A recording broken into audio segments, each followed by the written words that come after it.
Baik, Assalamualaikum warahmatullahi wabarakatuh. Waalaikumsalam warahmatullahi wabarakatuh. Apa Bang kabar, Deddy, Ketua? sehat. Ah, Itu macam inilah Bang. Abang sehat ya? sehat. Apa nih, Alhamdulillah. puasa lancar lah ya? Puasa aman terkendali, belum ada bolong. Alhamdulillah. Alhamdulillah. Covid nih Kalau kemana salat Covid? adalah lewat. Covid nih di rumah, apa aktivitas selama Covid nih? Selama COVID, secara baik itu secara pribadi maupun KNPI, ada kegiatan lah Bang, biasa. Ada ya. Ya kan, dari mulai kita pertama kali COVID itu sebenarnya Januari Bang. Oke, oke. Sebenarnya Januari, tapi karena memang Indonesia ini gagap, kalau saya Hmm, bilang gagap informasi, jadi kita kurang yakin. hmm, DKI lah sebenarnya baru merespon di Januari akhir. ya, Jambi itu kalau tidak salah dia mulai rame itu di Maret akhir. gitu. Makanya kita, di KNPI khususnya itu sebenarnya sudah ada pembicaraan-pembicaraan ringan, diskusi-diskusi kecil. Di Maret akhir itu sudah tuh sampai April awal lah sebenarnya. Sudah anu ya, Ya, sudah kita diskusi. kita diskusi kecil, memantau informasi Hmm, kan dari hmm, media hmm, media elektronik, media cetaknya apa sih sebenarnya. Nah, sampai akhirnya kita yakin ketika pemerintah mengumumkan bahwa lagi akan ada atau sudah terjadi pandemi yang hmm, dinamakan COVID-19.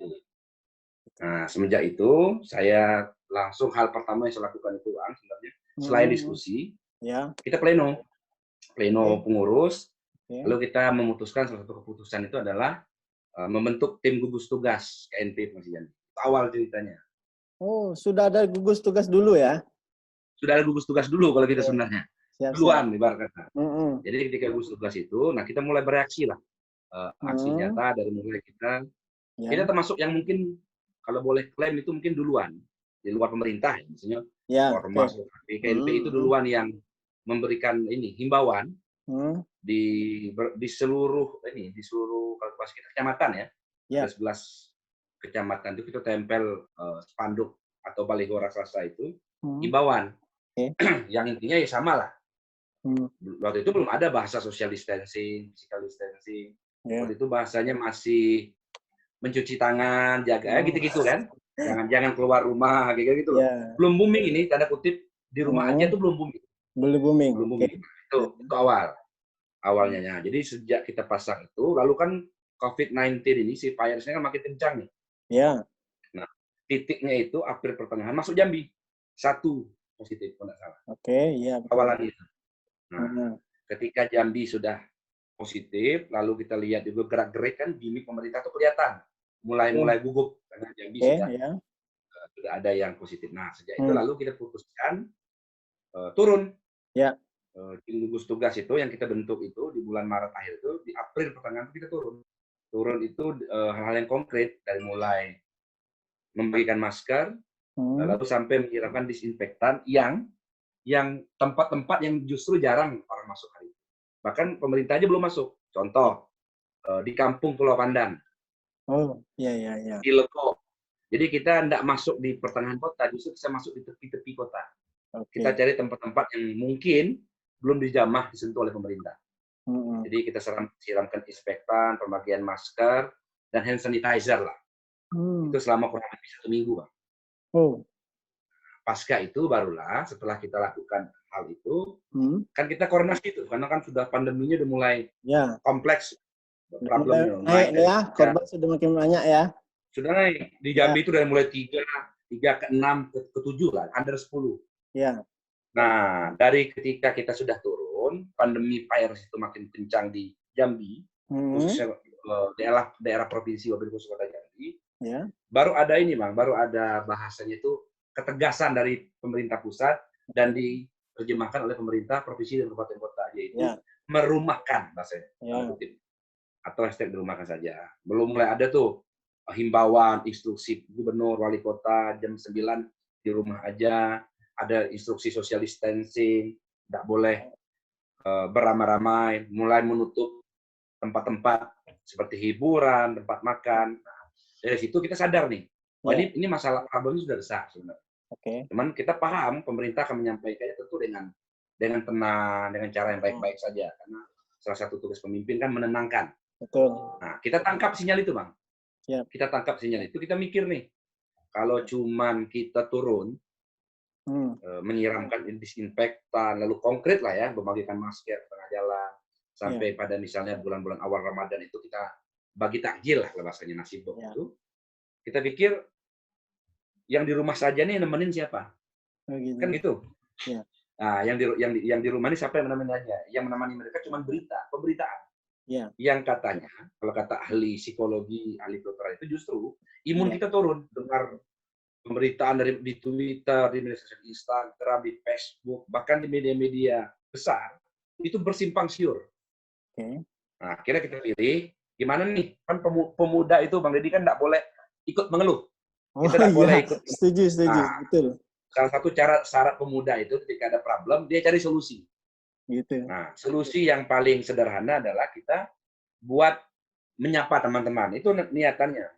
Awal, betul. Kita Oke. ingin kita ingin menyapa teman-teman, mengedukasi dan memberikan informasi yang benar tuh ini loh. Kira-kira gitu. Kita diskusi lah dengan senior-senior. Nah, salah satunya itu dari forum diskusi Jambi kan, Iya. yang kebetulan Bang Deddy toh, Iya. inisiatornya toh, CEO-nya. Nah, atas dasar masukan itu, diskusi dengan forum diskusi Jambi, dengan teman-teman OKP, dengan tokoh-tokoh, kita sepakatlah buat secara reguler, artinya kontinuitas. Ya. Nah, kita mulailah itu di kira-kira ya, 2 pekan yang lalu lah, atau lebih. Kita memulai diskusi atau edukasi. Kita panggil narasumber-narasumber yang kita anggap punya kompetensi, dan yang paling penting, punya kewenangan untuk menyampaikan informasi. Nah, ini penting, Bang. Iya, betul. Ya kan? Kalau itu kan penting itu. Dia punya kewenangan untuk menyampaikan informasi. Contohnya jubir bicara COVID-19 dari pemerintah provinsi kan resmi itu. Bang Johansa dan banyak lagi. Mulai dari pihak aparat kepolisian, Badan Intelijen Negara, sampai kepada masuk ke ya profesor-profesor akademisi. Lalu juga narasumber gugus tugas dan banyak ini orang yang kita anggap bisa kita ajak sharing. Betul. Selain dia akan mengedukasi dan memberikan informasi, yang paling penting adalah tolak ukurnya kita menyapa teman-teman yang di rumah aja. Kalau saya bilang itu Netflix ini sudah mulai habis Bang ininya filmnya. YouTube itu orang sudah bingung mau nonton apa. Nah, kita memberikan problem yang sederhana sebenarnya. Ya kan untuk menyapa. Nah, inilah yang saya bilang kan pas ini di era 4.0. Ya kan tentu KNPI tidak boleh lagi bergaya seperti tahun 70-an Bang Deddy. Betul. Harus berubah. KNPI harus berubah mindset-nya. Iya, setuju. KNPI tidak bisa jadi organisasi tahun 70-an. Atau kalau bahasa kutip saya itu KNPI bersifat wajahnya sangat elitis. Iya. Jadi kalau saya dulu Bang, pas saya jadi aktivis, mungkin Bang Deddy juga merasakan, kita nengok KNPI itu kayaknya gedangnya atau besarnya. Iya. Tapi kita tak tahu siapa ketua umumnya kadang-kadang. Nah, ini kan problem. Nah, makanya di era 4.0 ini, kebetulan pula dengan wabah yang menyita perhatian yang dialami seluruh dunia, saya bilang KNPI ini harus hadir. Kita nggak bisa jadi orang elit, tidur di rumah, atau udahlah egois aja lah. Wah, kita kan mampu nih. Nah, kita di rumah nyelamatin diri keluarga. Saya bilang nggak boleh. KNPI harus ambil tempat. Yeah. Dan salah duanya adalah itu tadi, turun ke jalan dan melakukan aksi-aksi yang bersifat, kalau bahasa kita, diskusi daring lah. Iya, secara virtual. Nah, ini yang sedang kita jalani nih Bang Deddy, sudah sekitar 3 mingguan. Dan akan terus kita jalani mungkin sampai Lebaran atau mungkin habis Lebaran. Iya. Jadi itu setidaknya kita menyapa dan menengah. Gitu Bang, kegiatan kita. Jadi cukup menarik Ketua KNPI Provinsi Jambi ini. Siap. Kandidat doktor. Wah, ini kandidat. Doakan tahun ini. Ini menarik ini. KNPI sudah mengamati dari awal proses pandemik ini. Jadi cukup menarik dari awal. Kalau dengar ceritanya dari tadi memang sudah artinya menyikapi fenomena ini sudah dari awal. Karena memang COVID ini sendiri kan diumumkan oleh WHO itu sendiri kan di Desember Januari.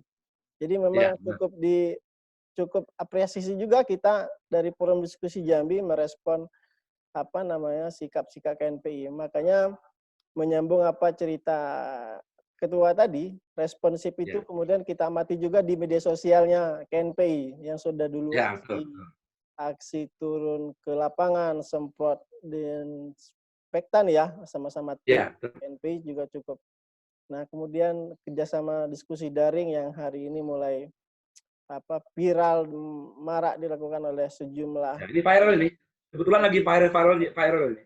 ya, lagi momentumnya memang lagi bagus di tengah kita Ya, sedang beribadah puasa. Ketua Arkon sendiri mengamati proses yang terjadi tentu perlu masukan. Nah, tadi kan sudah menyampaikan bagian yang sudah diambil, tetapi kan ini tidak bisa serta-merta saja kita diam diri di rumah. Nah, tentu betul. perlu skala kecil menuju menengah dan skala menengah menuju yang besar. Karena kita memulai dari hal yang terkecil, apa yang Ya. bisa kita kerjakan. Ketua sendiri menyikapi ini gimana nih, Ketua? Sepanjang memang bisa terus kita berkontribusi. Komentar Ketua? Ya, baik, benar kata Bang Deddy tadi bahwa kita tak punya pilihan lain kecuali menikmati anjuran pemerintah stay at home. Tapi selaku pemuda, Ya. apalagi misalnya saya secara personal, katakanlah gubernur pemuda kalau bahasanya. Ya. Artinya representatif dari teman-teman milenial atau industri 4.0 itu kan kita atau saya misalnya. Saya bilang bahwa kita punya dua hal itu. Hal yang pertama memang, hal yang terkecil yang paling bisa kita lakukan adalah taati anjuran pemerintah, stay at home. Itu adalah ikhtiar terkecil. Yang terendah itu Bang, itu level imannya itu di bawah itu. Tapi setidaknya dia beriman.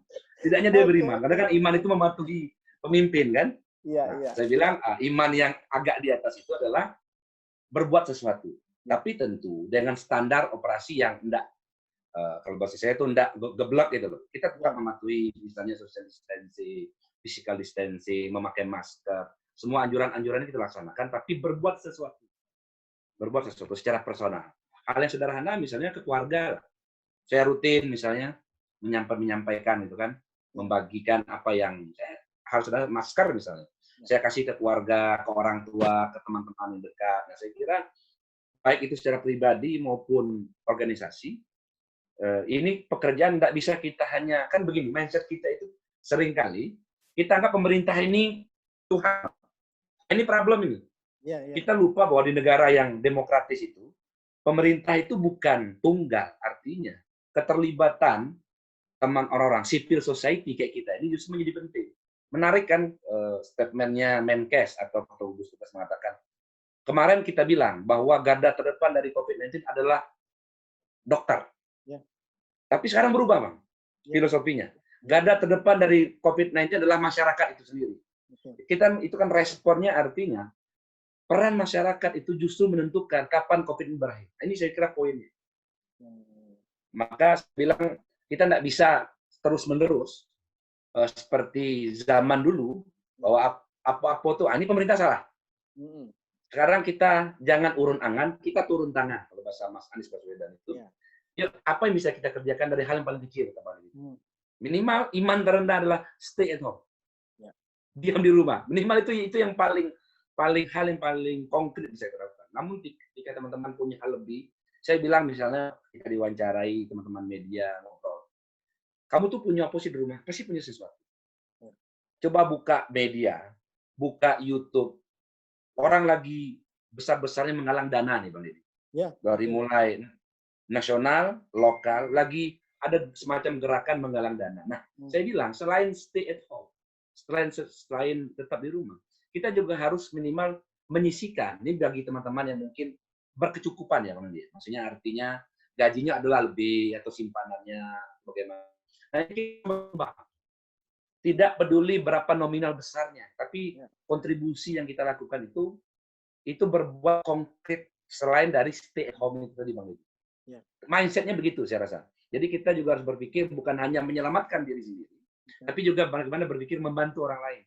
Misalnya saya selalu bilang ke teman-teman yang muda, kita ini enak, bro. Kita bisa pakai wifi di rumah, nonton Netflix, pakai AC yang dingin, lalu makan yang cukup. Pernah kita berpikir, ada orang seusia kita sekarang, itu lagi di kampung, atau lagi mungkin di kota Jambi, lagi di pelosok, bahkan tidak berpikir besok makan apa. Karena kan semua ditutup. Pekerjaan-pekerjaan PHK besar-besaran. Grab nggak bisa ngangkut orang, Gojek di tengah pandemi ini. Artinya banyak sekali teman-teman milenial yang umur produktif, yang hari ini kena dampak nggak bisa bekerja. Belum lagi teman-teman mahasiswa yang berpikir tidak bisa melaksanakan kuliah, walaupun pemerintah menyediakan alternatif, kuliah via daring atau kuliah via virtual. Tapi kan itu sesuatu yang mengagetkan. Jangankan mahasiswa Jambi, saya yakin mahasiswa DKI juga tidak siap. Karena ini kan sesuatu yang baru. Sesuatu yang baru gitu, akibat pandemi. Jadi saya bilang, yang bisa kita lakukan yang paling sederhana adalah, udah, kasih apa yang kita punya. Minimal ke tempat-tempat, kantong-kantong, ya paling sederhana semua ke pemerintah lah. Biar pemerintah yang menyalurkan, gitu. Kira-kira begitu. Atau teman-teman yang, ya semacam IO lah saya bilang itu, pihak ketiga, yang membuat gerakan, lalu menyumbangkan mereka yang bergerak. Jadi selain di rumah, teman-teman juga buat pahala. Jadi pahalanya ganda ini Bang Deddy. Selain menaati peraturan pemerintah, pahalanya memberikan sesuatu kepada masyarakat yang lain. Nah, saya kira itu yang hal konkret yang bisa kita lakukan, Bang Deddy. Jadi tadi menarik ini. Jadi KNPI mengajak ayo gotong royong. Nah, saling membahu, saling membantu di tengah kita lagi memang kondisi pandemik ini, wabah virus corona. Betul. Sikap ini yang hari ini memang agak jauh dari, ya artinya masih perlu didorong ya, perlu didorong lebih kuat lagi. Dan barangkali KNPI sebagai organisasi besar yang naungi sejumlah KP tentu perlu memberikan pandangan terhadap termasuk pemerintah dan masyarakat. Artinya pemberlakuan PSBB itu menurut Ketua Arkon sendiri, apakah perlu diterapkan atau memang perlu sikap kedisiplinan atau kesadaran masyarakat yang masih minim terhadap persoalan-persoalan anjuran pemerintah ini. Karena di Jambi sendiri masih ramai, Bang Ketua ini, ya kan, masih aktivitas masih seperti dibilang seperti biasa, ya kan. Nah, ini juga menjadi faktor yang saya khawatir. Saya kemarin diskusi sama Bang Bahren, beliau pengamat sosial dan pernah kita undang di diskusi daring juga.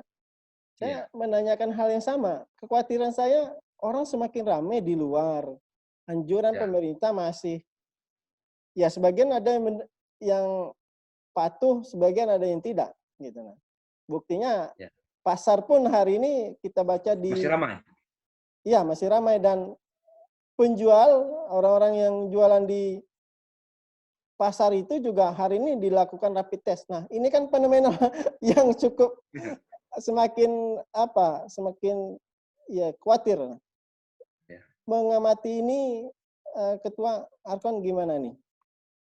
Ya baik, Bang Deddy. Saya bilang ketika bicara hal ini, kita punya dua perspektif. Perspektif yang pertama adalah regulasi. PSBB atau apapun namanya itu regulasi.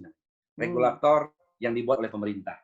Artinya salah satu cara pemerintah untuk mengantisipasi atau dalam hal proses penanganan COVID-19. Salah satunya kan PSBB. Soal perlu atau tidak Jambi PSBB, tentu itu bagian riset dan kajian. Kalau kita meyakini bahwa sampai hari ini Jambi belum menerapkan PSBB secara regulasi atau secara aturan, mungkin memang Jambi pemerintah belum memikirkan bahwa PSBB itu penting. Karena yang perlu kita ingat, setiap kebijakan yang bersifat regulasi, yang dibuat oleh regulator dalam hal pemerintah, itu punya konsekuensi logis, Bang Deddy. Baik itu kepada masyarakatnya, baik itu kepada regulatornya atau pembuatnya. Nah, saya meyakini saya mencoba untuk positive thinking nih pada pemerintah ini.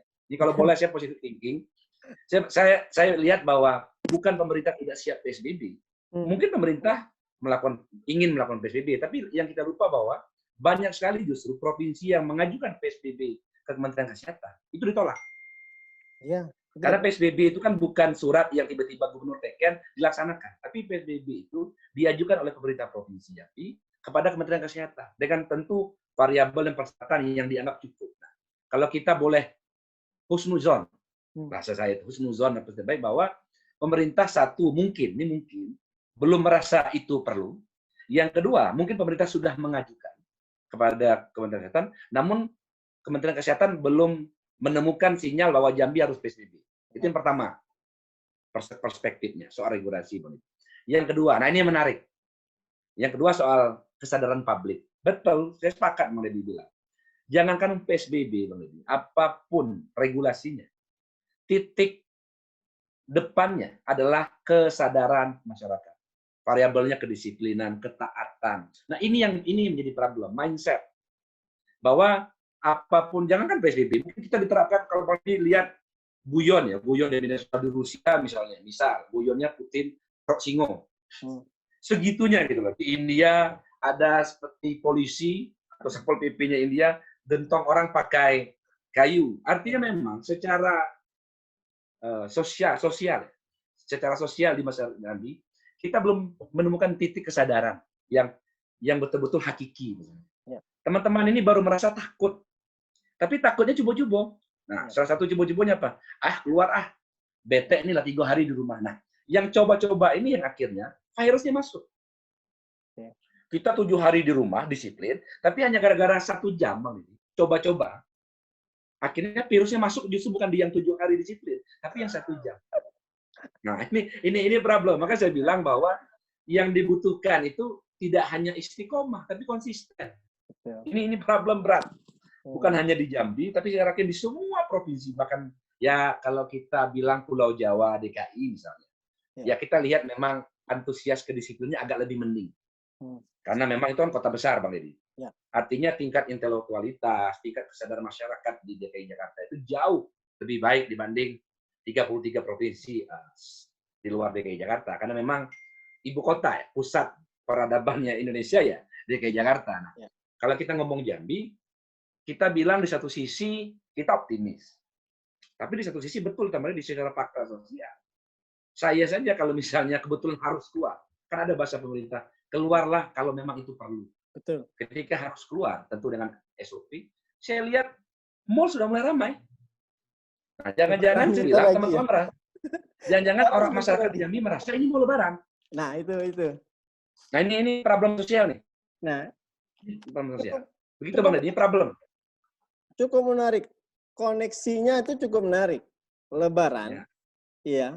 Dapur harus ngepul di tengah puasa gitu. Nah, kemudian memang tradisi mudik gitulah, tradisi pulang kampung yang menjadi kebiasaan lah, termasuk itu di Jambi, ya kan? Betul.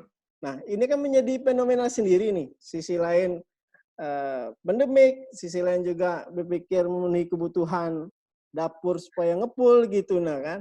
Nah, apa sih pandangan Bang Arkon memberikan sebuah solusi, termasuk apa namanya?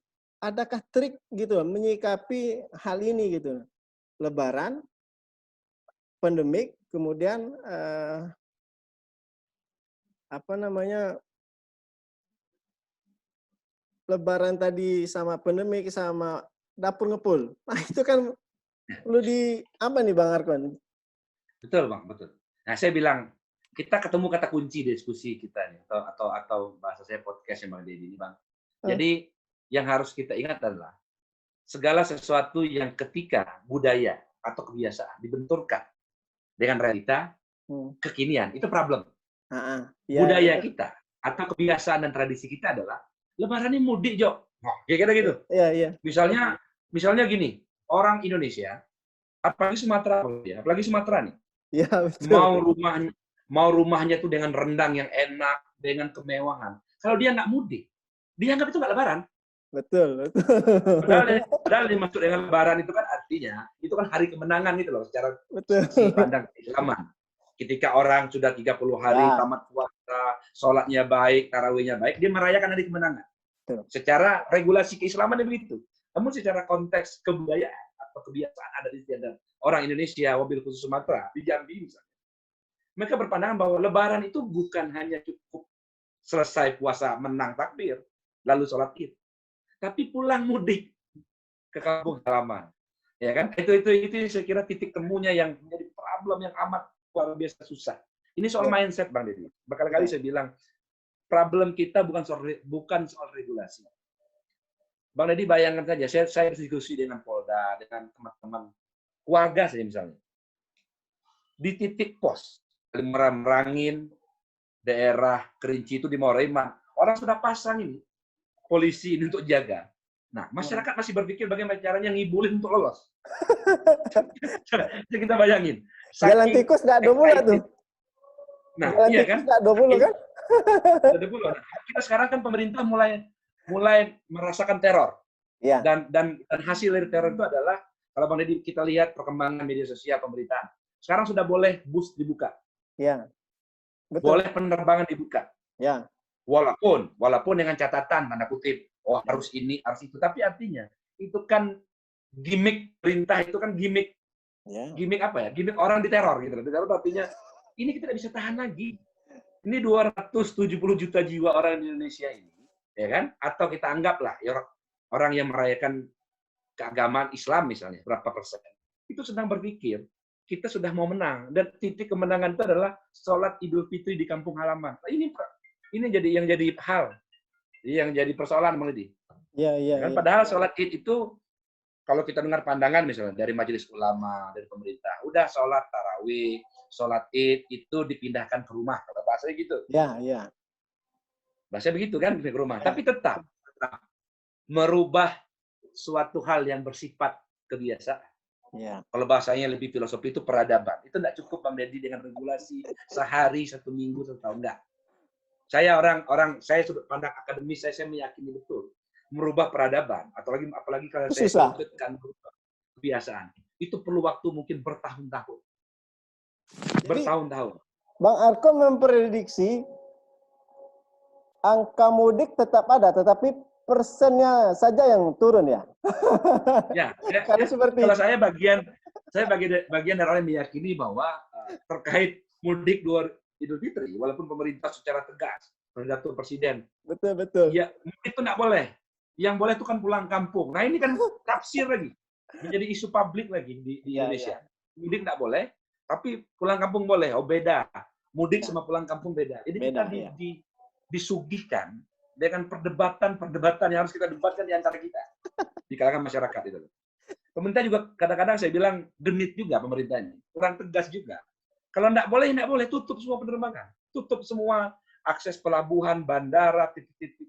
Nah artinya kan ada gimmick bahwa kita sisi lain sepakat bahwa tidak pulang kampung atau tidak mudik lah bahasa Pak Jokowi itu. Itu adalah salah satu cara kita untuk membasmi pandemi COVID-19. Namun di sisi lain kita juga tidak bisa larang dengan kekuatan penuh kalau memang hati masyarakat kita. Dia bilang dia ini setahun tidak balik mana. Ada yang 2 tahun tidak pulang, ada yang 3 tahun tidak pulang. Jadi orang Indonesia ini unik. Dia untuk pulang 2020, dia udah rencanakan dari 2019. Coba Bang Deddy bayangkan, orang Indonesia itu nabung.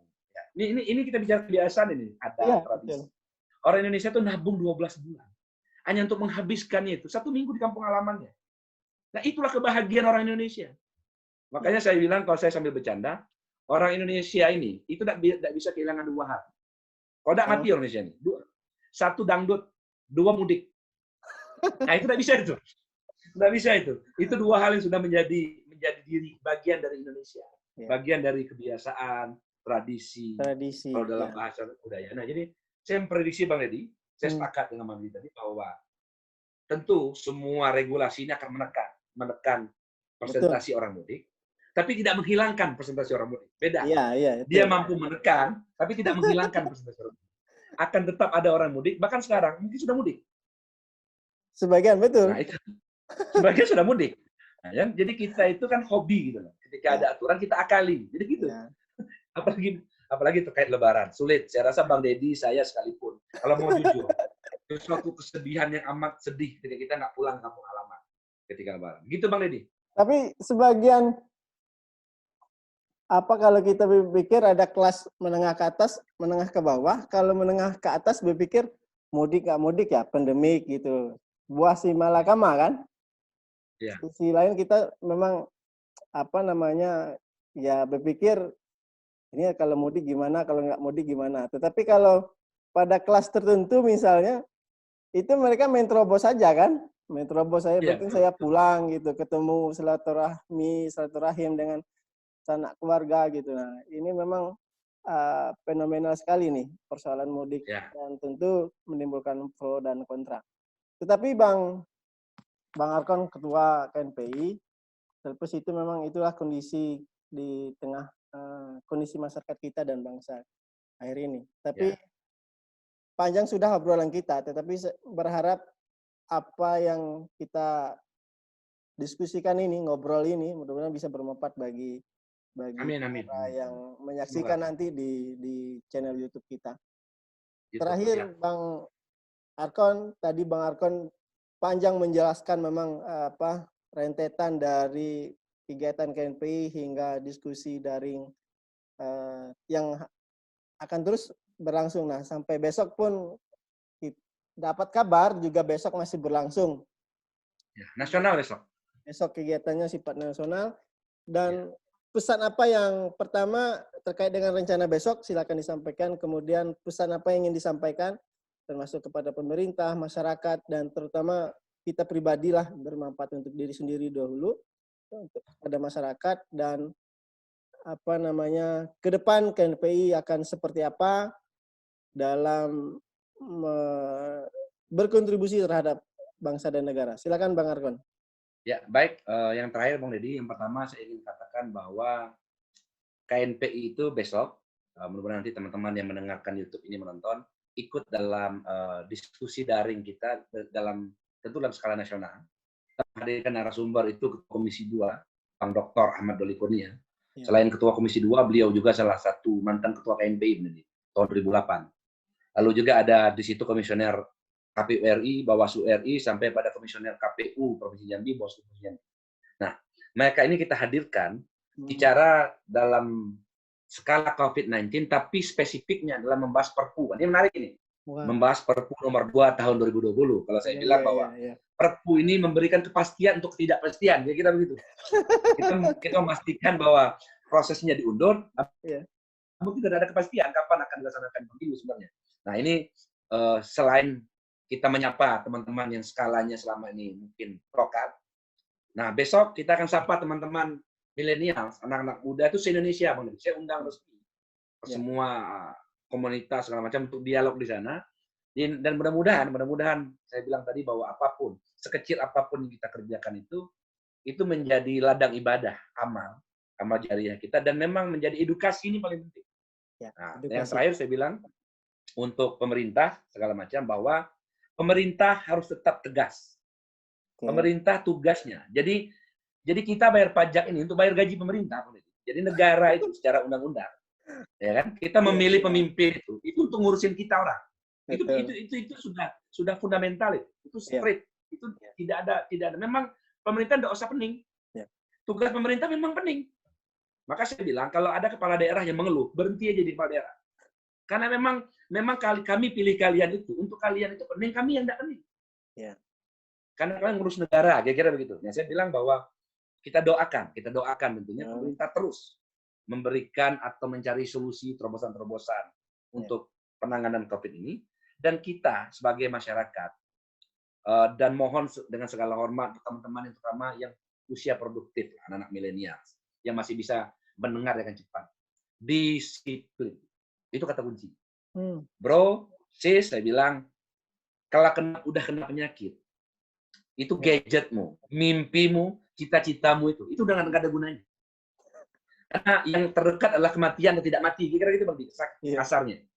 Jadi lebih baik kita simpan. Kita simpan ini, tenaga ini, untuk kita meraih sesuatu yang tahun demi tahun lagi. Sabar saja. Nah, itu yang saya kira yang hal penting saya sampaikan. Terima kasih nih Bang Deddy sudah diundang di podcastnya nih. Ya, terima kasih Ketua Arkon. Luar biasa nih, pandangan, masukan dan himbauannya. Tentu ke depan yakin dan seyakin-yakinnya KNPI terus bisa berkontribusi terhadap kondisi kita di apapun kondisi bangsa. Peran pemuda juga sangat menentukan.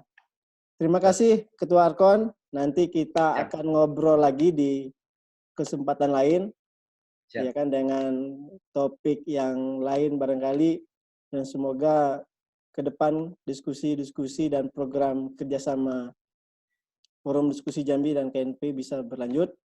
Tentu ini sebagai wujud tadi bagian kecil dari usaha kita untuk ikhtiar ya, berkontribusi kepada masyarakat.